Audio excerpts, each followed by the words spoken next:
Bueno, les pido disculpas, por suerte, bueno, tuve un mini corte de luz y bueno, justo, menos mal que chequeando se llegó a grabar hasta justamente la parte final de los mitos. Así que lo que querías, entonces retomo, que lo que quería plantearles era un poco algunos aspectos claves para que puedan mirar lo que trabaja Ansar sobre las ideologías.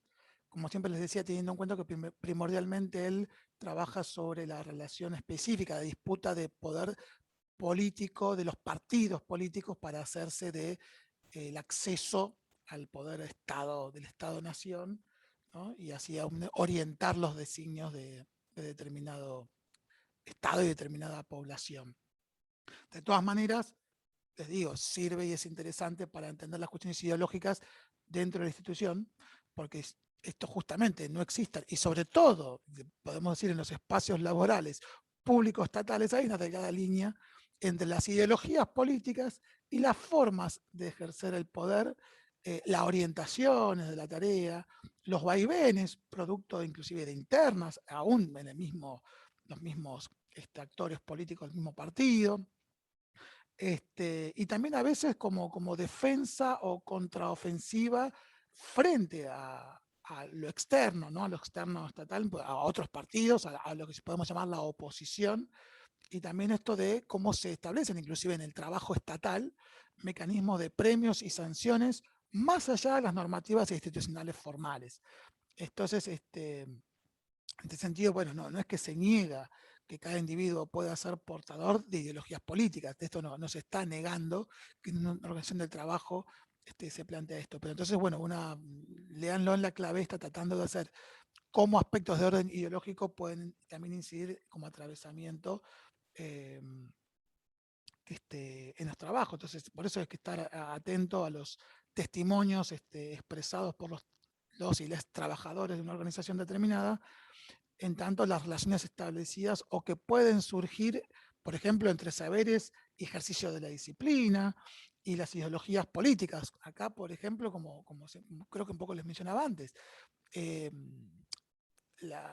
a veces hay aspectos de orden ideológico que están trascendiendo, por ejemplo, el trabajo social, y se plantean como si fuera parte del quehacer profesional, cuando en realidad hay como una suerte de darle sentido a la profesión en función de la ideología política que se tiene, ¿no? Entonces se lleva a cabo o se reivindica determinada práctica profesional, en realidad aparente más ligada a aspectos de orden ideológico que, por ejemplo, a cómo intervenir desde lo disciplinar, el método de trabajo, las formas de analizar, formas de hacer conclusiones, formas de trabajar métodos de trabajo, conocimiento de las temáticas que se abordan. Entonces, nada, yo acá riesgo, ¿no? Pero digo, pongo un ejemplo del cual fui testigo. Recuerdo hace unos años, no sé si por el 2011 o quizás un poquito más cercano, hubo un congreso de trabajo social, unas jornadas en realidad, en la ciudad de Bahía Blanca, en la provincia de Buenos Aires, auspiciadas por el Colegio de Trabajadores Sociales de la provincia de Buenos Aires. Y fue muy emblemático la forma, muy significativa la forma de cómo se realizó la apertura de esas jornadas. La presidenta en ese momento del Colegio Profesional de la provincia dio a entender que como estaba ocupando eh, determinada figura, ¿no? La presidencia de la nación, y ahora que lo pueden más, entonces no, en realidad fue a partir después del 2013, ¿no? Al estar esa persona en el poder estatal, ya el trabajo social podía darse por satisfecho que toda su práctica estaba saldada, ¿no? Así como vinculando claramente una profesión a determinada ideología política y a determinada figura. Además, eso no es una cuestión mítica dónde está, pero y al mismo tiempo entonces ahí ya se apelaba a cómo era el origen, que sí, obviamente hay una historia ligada a la Fundación Eva Perón, etcétera, que eso forma parte de la historia del trabajo social, inclusive como instituyente frente a cómo era llevada a cabo la acción social previamente por las damas de caridad, la sociedad de beneficencia, etcétera, etcétera, más allá de que hay una historia, lo interesante era que a partir de ese discurso que se planteaba desde la autoridad, al mismo tiempo se cerraba todas aquellas otras prácticas que pudieran ser críticas o no estuvieran sustentadas ideológicamente a partir de esa figura. Entonces digo, y esto ocurrió hace menos de 10 años. Entonces a eso voy también, que muchas veces se pueden ver aspectos ideológicos. Y obviamente, también es obvio que cuando cuando una profesión o una disciplina elige determinados métodos, elige determinadas formas de hacer lecturas críticas de la realidad o cómo se analiza o no, hay obviamente una orientación de determinados desarrollos sociales, políticos, antropológicos, etcétera, de determinadas corrientes. Y obviamente que ahí está también el atravesamiento de esto, de cómo se mira el mundo, ¿no? Por eso también ahí también surgen después determinadas políticas públicas. Eso sí es necesario y también es importante dar cuenta de estas implicaciones de orden ideológico y profesional y disciplinar que uno lleva cuando lleva a cabo la práctica. Pero muy diferente es tratar de encontrar en un discurso único el asociar, además a que se ha llegado al pináculo, al final del trabajo social, porque determinada figura ocupa un lugar de poder estatal. Entonces, eso al mismo tiempo genera o intenta, consciente o inconscientemente, borrar aquellas voces instituyentes o minoría, e incluso que en algunos sectores tienen mayor eh, votos, digamos, o aval de determinada orientación que justamente no era esa. Entonces, fíjense, ahí también al interior de la institución del colegio profesional, también se brindan aspectos de orden ideológico que atraviesan la práctica, que intentan al mismo tiempo dar cuenta de determinada representación, marcar límites, establecer diferencias y de alguna manera también marcar la cancha respecto a quiénes están acá y quiénes están, y qué tratamiento podrían llegar a tener aquellas voces que no fueran afines a esa suerte de, podríamos decir, sobreimplicación ideológica con determinada corriente. Lo cual no está mal que esta presidenta del colegio profesional adhiera a determinada idea. El tema es que a partir de su creencia y su pensar ideológico, lo estaba en tanto autoridad de determinado colegio profesional intentando hacer, imponer o instituir determinado imaginario que, de acuerdo a los grupos que estuvieran allí, podría ser avalado o también poner en contradicción y que eso se podía manifestar en la mesa. Nada, eso como para traer un ejemplo de cómo también en las organizaciones lo ideológico también es atravesado, no solo hay que pensarlo en términos de solamente política amplia estatal. Bueno, a ver, respecto a esta cuestión, no. Bueno, entonces digo, en esa clave vayan leyendo entonces los aportes de Ansar que veníamos trabajando. Ahora, como les decía, directamente vamos a la propuesta de Enrique Marí, de la relación directa, ¿no? Como está acá, los imaginarios, pero como soportes del poder, ¿no? Entonces, bueno, acá tienen algunos pequeños datos biográficos. Y la lectura es un texto corto, es una lectura creo que bastante accesible. De todas maneras, bueno, compartimos acá como una suerte de cuadro los aspectos como centrales a tener en cuenta. Entonces, digamos, antes entonces de meterme bien específicamente como una especie de articulador o mediador, entonces podemos concluir que toda representación o toda, a ver, como les decía, toda representación que es construida al mismo tiempo entonces que afirma, niega o advierte frente a aquello que no se considera una representación legítima. ¿Sí? Es un poco el ejemplo que les daba recién. Entonces, que hay atravesamientos que suponen justificaciones y argumentaciones que se comparten o entran en conflicto con la de otros miembros de la organización. Aún, inclusive cuando se comparte la misma tarea y profesión. Es un poco el ejemplo que también les daba recién. Entonces, es interesante ver cuando uno escucha los discursos o observa las prácticas, que muchas veces los conflictos, tensiones, disputas, más o menos violentas, a veces desde lo verbal, ¿no? O lo simbólico, o el destrato, como se dice, o puntos de vista diferentes, todos esos conflictos y tensiones provienen más de lo ideológico, político, que de lo estrictamente disciplinario, ¿no? Como que no tiene muchas veces que ver con diferencias sobre la cuestión de disciplina, sino que tiene que ver con esa mirada sobre el mundo, ¿no? Sobre a qué adhiero políticamente fuera de la disciplina. O que a veces, como les decía después, la disciplina y ideología como que se ven asimiladas, o los límites no aparecen muy borrosos o no muy claros. Y como ya les decía recién, esto no implica que no haya cuestiones de orden ideológico que se tomen a la hora de elegir métodos, etcétera, etcétera. Lo importante en todo caso es explicitarlo, clarificarlo y no jugarlo en tanto naturalización como si eso fuera la disciplina vaciada de todo contenido ideológico y técnico, ¿no? Presentada como natural. Entonces, son disputas camufladas que pueden llevar a rupturas en los vínculos de tipo personal, pero esto lo que trae es que incide negativamente en los actos de trabajo. Entonces, como les decía, esto nos da un poquito de pie para introducirnos en la perspectiva de Marie, en la relación entre imaginarios sociales y lo que él denomina, vuelvo acá también a la palabra, dispositivos del poder, ¿no? O el dispositivo del poder. Como les decía, si bien es creo que bastante accesible para comprender su propuesta, compartimos acá en el cuadro algunas cuestiones más sobresalientes. Entonces, fíjense, vamos a ir como por el final. Como que la tesis, digamos, de alguna manera, la conclusión que plantea Marie es lo que está al final, ¿no? En el anteúltimo párrafo. Él lo que va a decir es, cuanto más eficaz sean los imaginarios sociales, esto es lo que decíamos, ¿no? Creación de discursos, valores, conductas a través de emblemas, etcétera, que ya lo veníamos trabajando.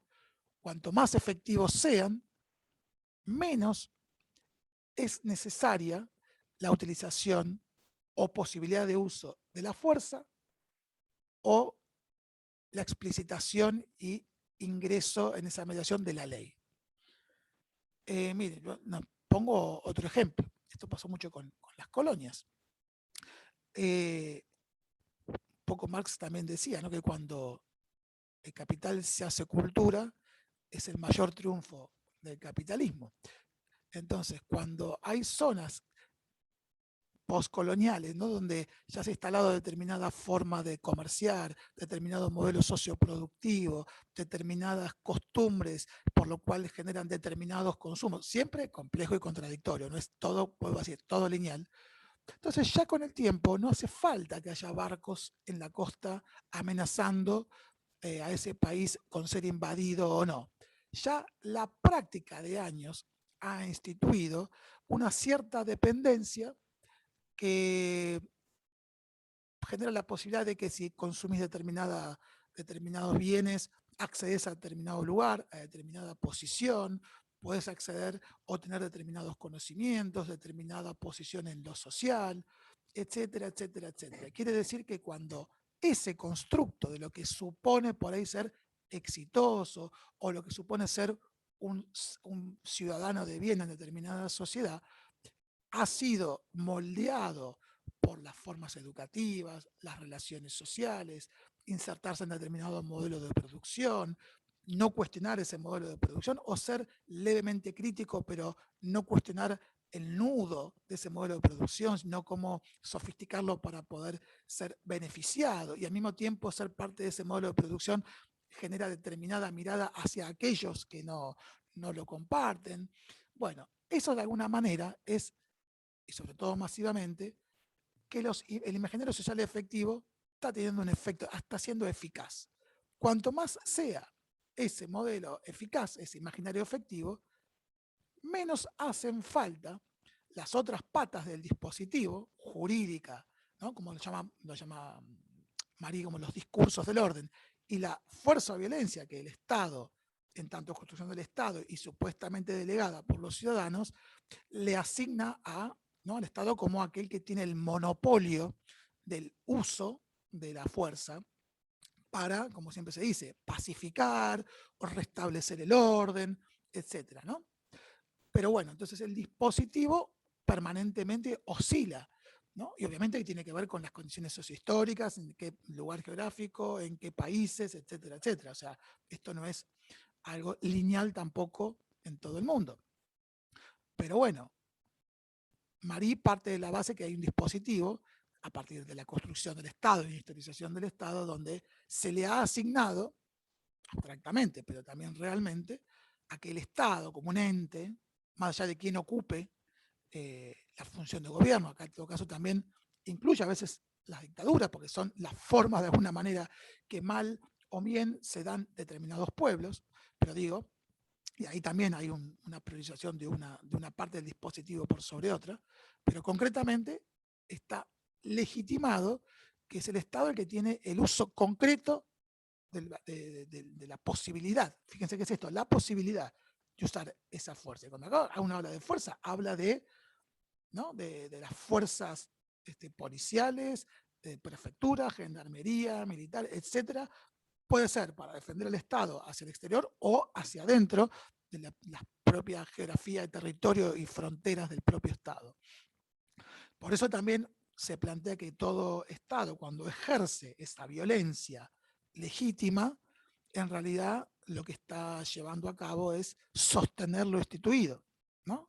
Por definición, porque si hay alguien que desde el interior, desde las propias fronteras, busca subvertir, ¿no? Modificar, transformar, y es visto como amenaza por quienes llevan a cabo el poder, entonces se apela a determinados sentidos y significados que buscan sostener, restablecer ese orden. Ahora bien, ese orden está avalado, necesita ser avalado para que no aparezca como arbitrario, como discrecional, por un discurso del orden. Y ese discurso del orden está basado en un sistema de gobierno por el poder legislativo en sus distintos niveles, ¿no? Nacional, provincial, municipal, etcétera, y en las organizaciones. Entonces, se supone que hay un elemento de orden racional, pensado, planificado, que se transforma y se plasma en orientaciones de tipo jurídicas, ¿no? Leyes, decretos, reglamentaciones. Bueno, al interior de una organización, como decimos, hay protocolos,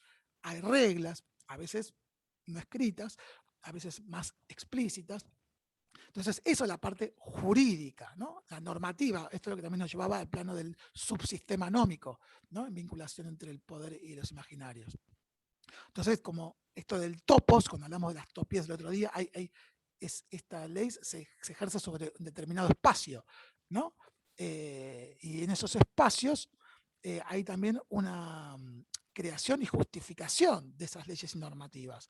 Es decir, que no están pensadas de la nada. En tanto proyecto se supone que esas leyes, esas normativas responden a el bien común, responden a cómo debe ser llevada a cabo una tarea. Se supone que hay cierta coherencia de las normas y reglamentaciones que van en función de lo que supone un Estado, el buen vivir, el ser ciudadanos, ejercer y acceder a derechos y obligaciones, etc. Se supone que ese cuerpo viene a garantizar la vida cotidiana. Pero al mismo tiempo también Marie plantea que este discurso del orden plasmado en esta cuestión legislativa o legible del Estado, lo que también apunta es a ejercer un control y una obediencia social, esto sin el ejercicio de la violencia directa, ¿no? Pero no se pasa un semáforo en rojo, te paro, hay boleta, ¿no? Digo, para ir a algo más concreto. No, se supone que no debería venir alguien de la autoridad y después pegarte un palazo, ¿no? Pero ahora bien, si alguien se escapa de ese control, el Estado tiene diferentes reglamentaciones, o dar aviso a la próxima puesto policial para que detengan ese auto, o salir y hacerle una persecución, etcétera, etcétera, inclusive detenerlo, encarcelarlo, si se resiste a la autoridad. Bueno, hay toda una serie de reglamentaciones donde incluso puede llegarse a la violencia extrema si esta persona es considerada peligrosa frente a ante la autoridad, ¿no? Estoy dando un ejemplo cotidiano, pero bueno, esto se da en distintas situaciones cotidianas, como por ejemplo, hasta llegar al punto incluso de delitos de lesa humanidad. Ahí también hay un corpus, ¿no? que se plantea de que no se pueden hacer determinados actos sin esas consecuencias. Y hay determinados actos y homicidios que no son solo homicidios, entre comillas, simples calificados, sino que además no prescriben. No proscriben. Ahí está. Quiere decir que no tienen fin, no tienen límite. Estos pueden ser juzgados a lo largo de toda la vida en la medida que se encuentre alguien que cometió determinado delito por el cual el tiempo no expira para ser sancionado y llevado a juicio por ese delito. Entonces digo, al mismo tiempo ahí también se trata de que aceptando esa ley y generando ese control de qué se puede hacer y qué no se puede hacer, no sea necesaria la violencia directa para garantizar esa convivencia. Entonces, obviamente, el discurso del orden, como bien plantea Marí, ahí también se plantea qué está permitido, qué es lo prohibido, qué es lo legítimo, qué es lo legal e ilegal, ¿no? Está pasando mucho ahora con el tema del cannabis, por ejemplo, ¿no? Si es legítimo salvar la vida de un hijo o llevarlo a lo mejor posible a partir del aceite canábico, por supuesto que es legítimo, pero entra en contradicción, por ejemplo, con la ley sobre tenencia o no tenencia de cultivo de cannabis. Bueno, entonces, a partir de eso también ahora se está discutiendo, ¿no? Pero digo, hay algo que es legítimo, pero al mismo tiempo es ilegítimo en términos de posesión o de cultivo de determinada planta. Bueno, lo que es ilegal hoy, seguramente, en función de lo legítimo, pase por ahí a ser legal en breve, ¿no es cierto? Pero al mismo tiempo hay mucha gente que por ahí fue sancionada antes porque eso era ilegal, ¿no? Entonces acá también tiene que ver, entonces, vuelvo a decir, con las situaciones contextuales y lo histórico. La dimensión histórica siempre incide y obviamente también en los discursos del orden, en el dispositivo del poder. Como les decía también, el discurso de orden trae disciplinamiento, de alguna manera prescribe cuáles son las conductas deseables y tiene obviamente técnicas de coacción, sanción y controles en las instituciones, ¿no? Esto puede ir desde suspensión hasta por ahí echarte de una institución con determinadas argumentaciones. En el caso otro puede ser encarcelamiento, retención de la libertad, domiciliaria, diferentes sanciones, como puede ser también algún médico que ejerce la mala praxis y pierde su posibilidad de ejercer su profesión. Digo, para dar distintos ejemplos que no solamente sean cuestiones de orden político, ideológico.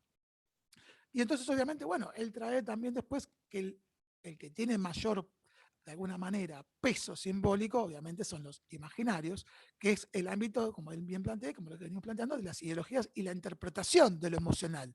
Entonces es interesante lo que él dice. De alguna manera los imaginarios interpretan lo que siente o lo que se busca que sientan la colectividad, ¿no?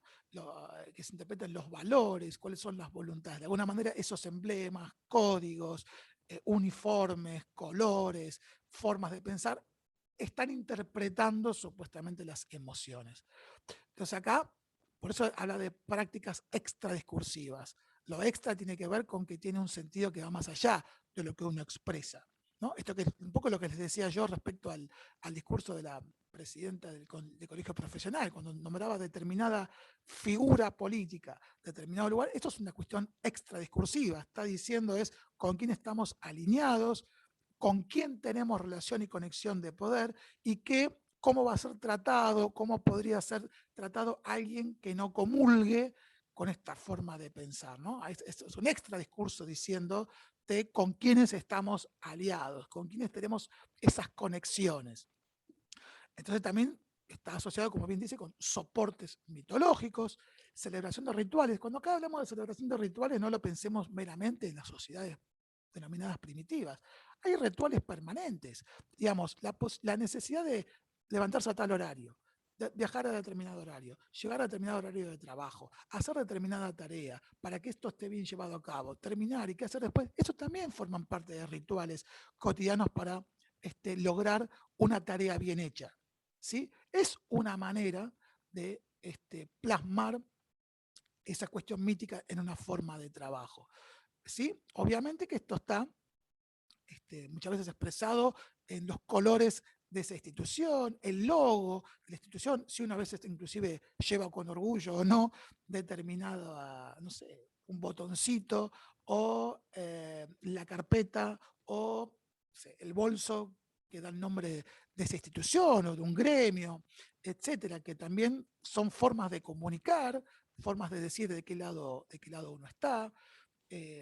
Bueno, esto, como eso le digo, los eslogans, los cantos, frases, himnos, como les decía, reliquias, ¿no? Cuando uno habla de reliquias tiene que ver con qué se conserva de ese pasado, si un vestido, si determinada canción, si determinado busto, alguna parte del espacio que se patrimonializa y bueno, si bien puede haber algo que se ha creado nuevo del edificio, hay una parte que se mantiene históricamente como tal, arquitectónicamente, porque aparte mismo nos retrotrae ese origen de la institución.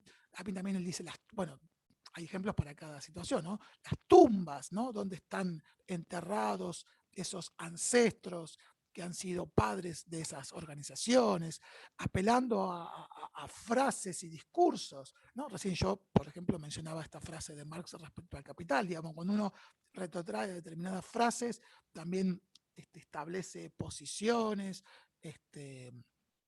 bueno, también inclusive en esto de lo discursivo, esto es muy interesante, también escuchen algunos discursos, estos manejos estratégicos de los silencios y los volúmenes, cuando uno sigue hablando para que no sea aplaudido y cuando uno hace la pausa para ser aplaudido. Digo, bueno, hay un montón de formas simbólicas comunicacionales, de dar cuenta de cuáles son las cosas que se utilizan para fortalecer determinados imaginarios.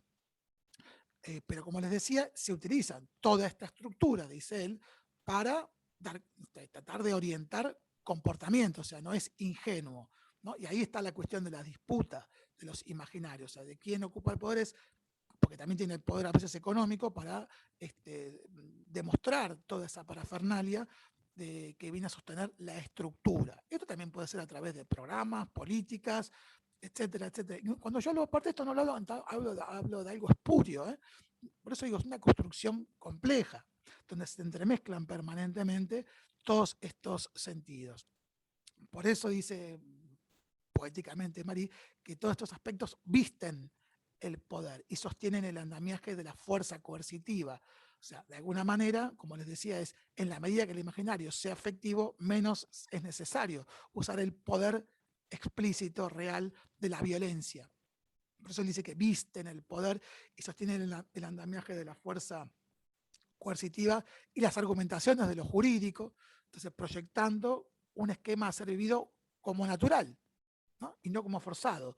La idea es que cada uno pueda vivir la vida cotidiana como si esto fuera naturalmente así. Por eso él cierra con esta frase textual que dice que los imaginarios cincelan las llaves de los cuerpos. ¿Sí? Bueno, para terminar la parte así de Marie, yo ahí les pongo una frase abajo, ¿no? Que la comprensión de la circulación y ejercicio del poder, entonces dice él, deberá siempre, como les decía, ser considerado en relación a las particularidades del enlazamiento de sus instancias en relación a cada situación histórica ocurrida en determinadas sociedades y su contexto de producción sociocultural. ¿Sí? Entonces, esto retrotrae a lo que trabajamos siempre de la singularidad de la situación. Así como no hay nada unilineal, tampoco puedo sostener siempre el mismo análisis quizás a lo largo de la historia. En una misma institución pueden, y acá es interesante traerlo de imaginarios en pugna, ¿sí? Así como hay estructuras libidinales que pueden estar siendo prioritarias o en movimiento o priorizando una por otra, los imaginarios también están en pugna, y entonces por ahí en otro momento histórico se resignifican, reconstituyen, inclusive por el propio lugar hasta del mismo poder, que le da nuevos sentidos a determinadas cuestiones, construye nuevos emblemas, reinterpreta determinadas prácticas, construye nuevas normativas, y al mismo tiempo formas más o menos sutiles de intentar evitar el uso de la violencia, pero lo que sí queda claro es que cuando todo esto falla, la violencia, sobre todo la estatal, se presenta, ¿no? Esto lo vemos en muchas manifestaciones, sobre todo uno lo ve ahí, pero también lo puede ver en los denominados a veces abusos de poder de las instituciones, sobre todo cuando se le acusa de abuso, cuando hay una arbitrariedad que no está considerada en lo jurídicamente correcto, quiere decir en lo legítimamente aceptable de esa violencia que se le ha delegado al Estado. Bueno, ya para finalizar, tienen un texto de, por eso lo dejamos para el final, porque acá también tiene que ver la propuesta de Malfé, específicamente para revisar el espacio, pero también cómo el espacio, en tanto ver los sentidos, se puede ver así también, como un entrecruzamiento entre lo material funcional, o sea, la utilización, lo político y también lo semiótico, los sentidos que se le da al espacio. Entonces, el texto también es un texto cortito, pero acá, digo, me parece más interesante traerles un ejemplo para que un poco se entienda, ¿no? Por ejemplo, hospital pediátrico, hay una planta baja, un primer piso, un segundo piso. En el segundo piso se encuentra la administración, y ahí está la oficina de la dirección, y había una oficina para la secretaria de la directora de ese hospital pediátrico. En el primer piso estaba todo el tema de internación, las camas, un hospital pequeño, no me acuerdo si son 30 camas, pónganle. Está la enfermería y está también el lugar de descanso o la oficina también de personal de salud, de médicos. Y en la planta baja, la recepción, algunos consultorios también con turnos asignados, está el área de emergencia, de urgencia también, la guardia, ¿no? Bueno, y también estaba el lugar de encuentro de residentes. Bueno, con el tiempo, por temas de salud personal, la secretaria de la directora deja momentáneamente, que después se transformó finalmente en algo definitivo, ese cargo. No se propuso traer a otra secretaria, entonces ese espacio quedaba disponible, ¿no? Y entonces ese tenía una utilidad funcional. En su momento era la secretaria de la directora que tenía determinadas funciones. Por eso también tenía que ver con esa cercanía. Estaba enfrente de la dirección para tener un contacto permanente. Entonces había una utilización, ¿no? El espacio estaba creado, estaba en tal lugar y ahí estaba una secretaria con determinadas cuestiones. Tenía determinados recursos, un escritorio, una computadora, tenía iluminación natural, iluminación artificial, tenía internet. Por diferentes razones, por la práctica misma desarrollada y por la impronta de la directora frente al recorrer las habitaciones todas las mañanas, su impronta y perspectiva social de ese hospital pediátrico en el lugar que estaba inserto, y porque aparte era un lugar pequeño, la excusa a veces de hacer informes, porque no había otro lugar para hacerlo, o informes en ese lugar, el trabajo social de a poco empezó, primero fue una cuestión hasta de buena voluntad. La secretaria decía, no tenés lugar, venía a hacer informe acá, que yo mientras salgo. Entonces se fue generando un vínculo laboral, pero al mismo tiempo de cooperación.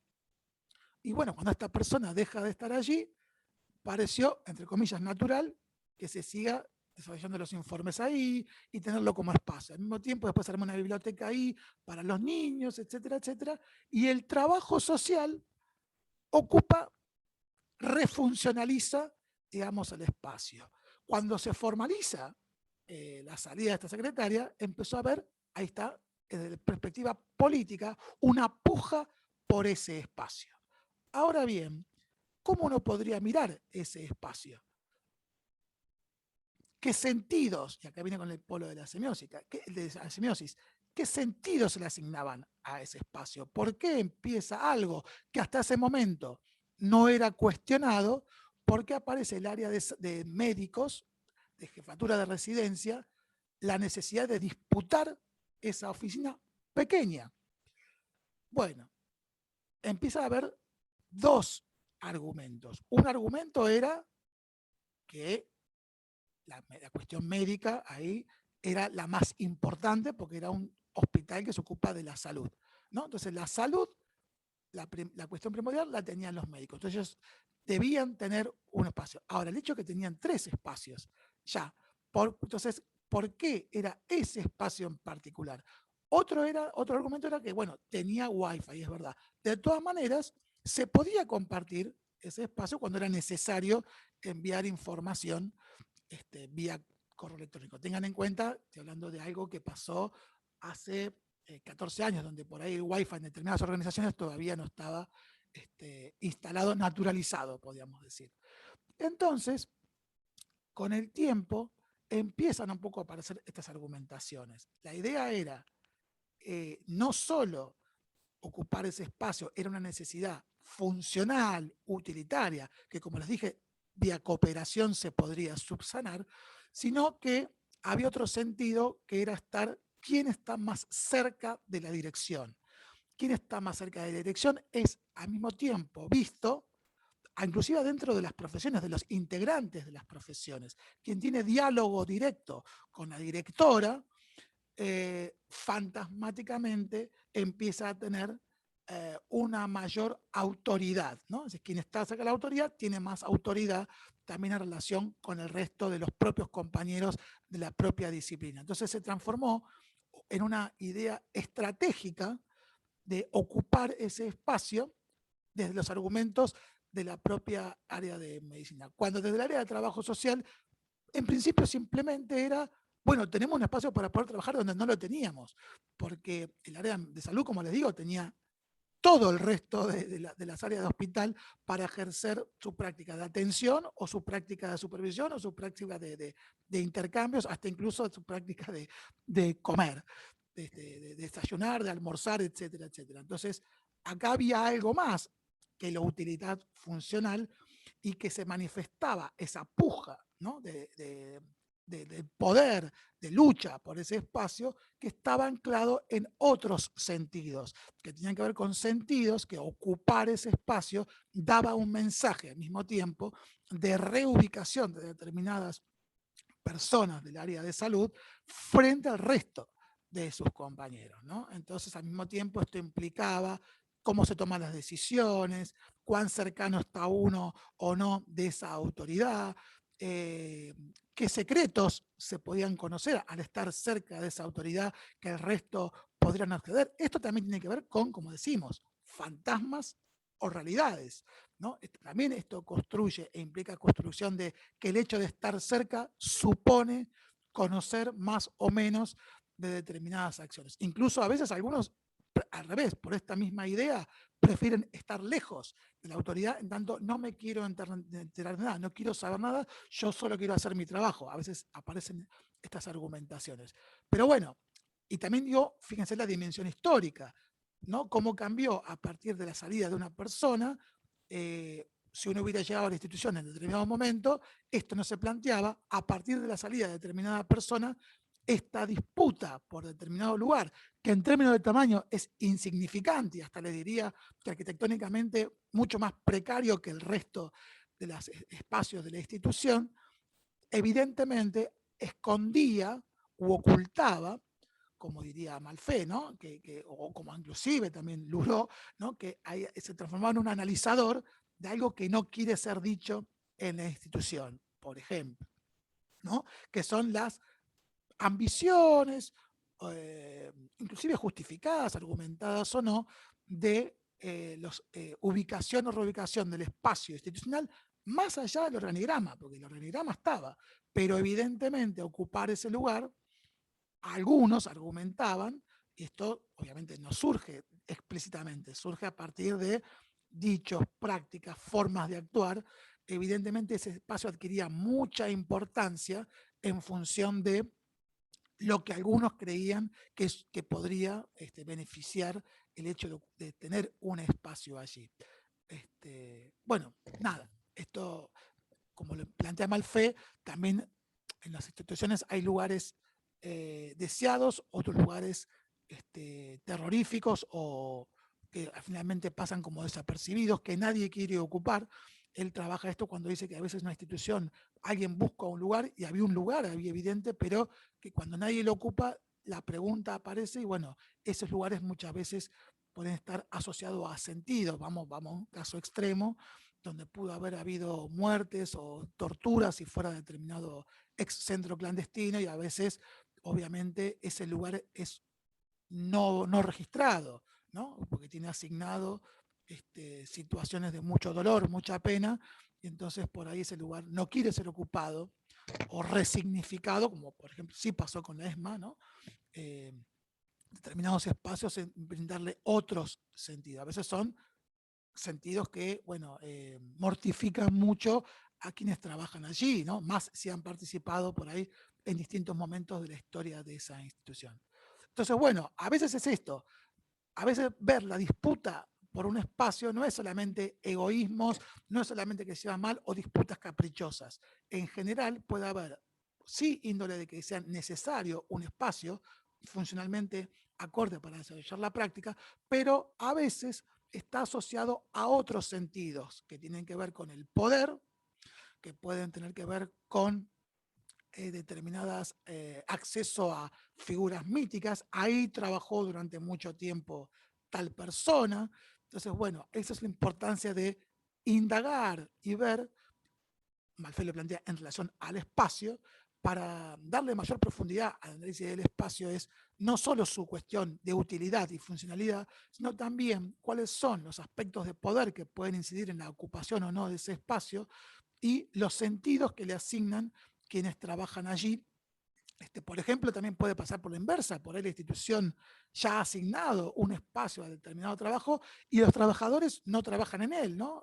Prefieren ir al espacio, a trabajar afuera o trabajar en territorio o reunirse en otro lugar y no usar ese espacio, por más asignado formalmente que esté. Y bueno, ahí lo importante es indagar en los sentidos. Algunos pueden decir, mira, la verdad que yo no puedo hacer una entrevista ahí porque no tengo privacidad y una mujer que viene violentada es escuchada por las otras oficinas porque la construcción es de tal material que se hace que se escuche todo. Perfecto. Entonces tiene que ver con que no es considerado un espacio funcionalmente pertinente. Eso puede tener que ver. Y otros pueden ser por otros motivos, ¿no? Porque a nosotros nos tiraron este espacio porque no quedaba otro, pero a nosotros nunca nos gustó este espacio, siempre quisimos trabajar en otro espacio, y bueno, nos lo asignaron, pero nosotros acá no queremos trabajar. Entonces, hay cuestiones que hacen a la historia de las disputas por los espacios, y bueno, son quizás a veces formas de resistencia o de expresar su descontento. Ahí es donde uno lo vincula con los sentidos y representaciones que los trabajadores tienen sobre determinado espacio. Bueno, gente, esa es un poco la idea de vincular los imaginarios con el poder y también con el espacio para dar cuenta de estos sentidos a través de las distintas producciones imaginarias, mitos, utopías, ideologías y creencias que se juegan en todas las organizaciones. Bueno, nos estamos viendo. Hasta luego. Voy a dejar de compartir y ya ahora cerramos. Nos vemos.